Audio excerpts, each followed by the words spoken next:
ایک طبقہ تو وہ ہے جو گناہ کرنے کے باوجود بھی نہیں ڈرتا، اور دوسرا طبقہ ہے گناہ کرنے کے بعد دل کانپ جاتے ہیں کہ یہ گناہ ہم سے کیوں سرزد ہو گیا، اور تیسرا طبقہ وہ ہے کہ جو نیکی کرنے کے باوجود بھی ڈرتا ہے پتہ نہیں میری نیکی بھی قبول ہوئی ہے یا کہ نہیں ہوئی۔ حضرت سیدنا عمر رضی اللہ تعالیٰ عنہ عید کے دن رو رہے تھے تو کسی نے روک کے کہا کہ آج تو خوشیوں بھرا دن ہے، روزوں کی تکمیل ہوئی، ہر بندہ عید منا رہا ہے اور آپ رو رہے ہیں۔ تو فرمایا کہ مجھے نہیں پتا کہ میں مقبولین میں سے ہوں یا مطرودین میں سے، میری نیکی قبول ہوئی ہے، میرے روزے قبول ہوئے ہیں یا رد کر دیے گئے ہیں۔ یہ وہ لوگ ہیں کہ جو نیکی کرنے کے باوجود بھی ڈرتے ہیں کہیں ہماری نیکی رد نہ کر دی گئی ہو۔ اللہ اکبر۔ حضرت حسن بصری رضی اللہ تعالی عنہ رو پڑے تو کسی نے کہا حضرت کیوں روئے ہو؟ کہا اللہ کی بے نیازی سے ڈر لگتا ہے، کہیں ایسا نہ ہو کہ وہ میرے عمل قبول ہی نہ کرے اور مجھے جہنم میں ڈال دے۔ محض اس کی بے نیازی سے ڈرتے ہوئے حضرت حسن بصری رو پڑے کہ اللہ تعالیٰ جل شانہ بے نیاز ہے، اس کو کوئی پرواہ نہیں ہے، تو کہیں ایسا نہ ہو کہ میرا سب کچھ جو ہے وہ رد کر دیا جائے۔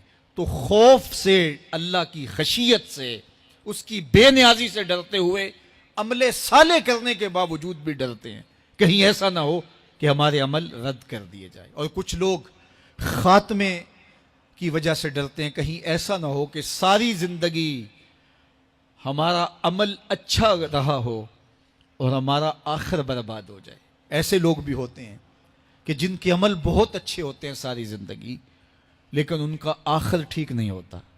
بلعم بن باورہ کی مثال ہمارے سامنے موجود ہے۔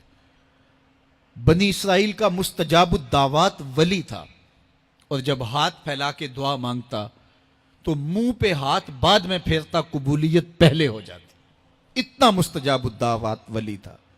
پھر کیا ہوا کہ اللہ کے نبی کے خلاف اس نے ہاتھ اٹھا دیے۔ عجب میں آ گیا کہ میں اللہ کی بارگاہ میں مقبول ہوں اور میری ہر دعا مان لی جاتی ہے، تو پھر کسی کے کہنے پہ وقت کے نبی کے خلاف بد دعا کرنے کے لیے کھڑا ہو گیا، اور جو کہنا چاہ رہا تھا وہ اپنے حق میں نکل گیا، اور پھر زبان اس کی لٹک گئی، زمین چاٹتا تھا۔ اور قرآن نے کہا مَثَلُهُ كَمَثَلِ الْكَلْبِ، اس کی مثال کتے کی مثال ہے۔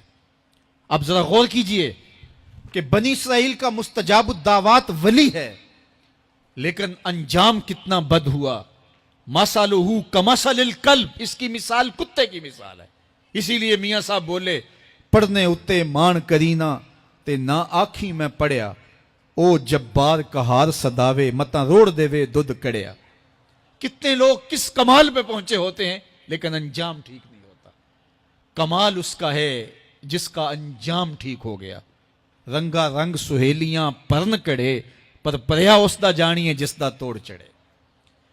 حضرت ابو ملیکہ رضی اللہ تعالی عنہ فرماتے ہیں، بخاری کتاب الایمان میں یہ روایت ہے، فرماتے ہیں میں 30 اصحاب رسول سے ملا ہوں۔ حضرت ابو ملیکہ تابعی ہیں، 30 اصحاب رسول سے ملا ہوں، اور میں نے سب کو دیکھا ہے وہ اس بات سے ڈرتے تھے کہ ہمارا کہیں خاتمہ خراب نہ ہو جائے، ہمارا آخر کہیں برباد نہ ہو جائے۔ خاتمہ بالخیر کا انہیں بہت زیادہ مسئلہ تھا۔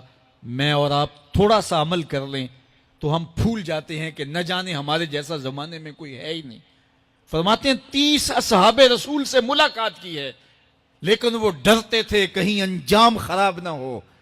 میں اور آپ کہاں کھڑے ہیں، ہمارے عمل کیا ہیں، ہماری اوقات اور حیثیت کیا ہے،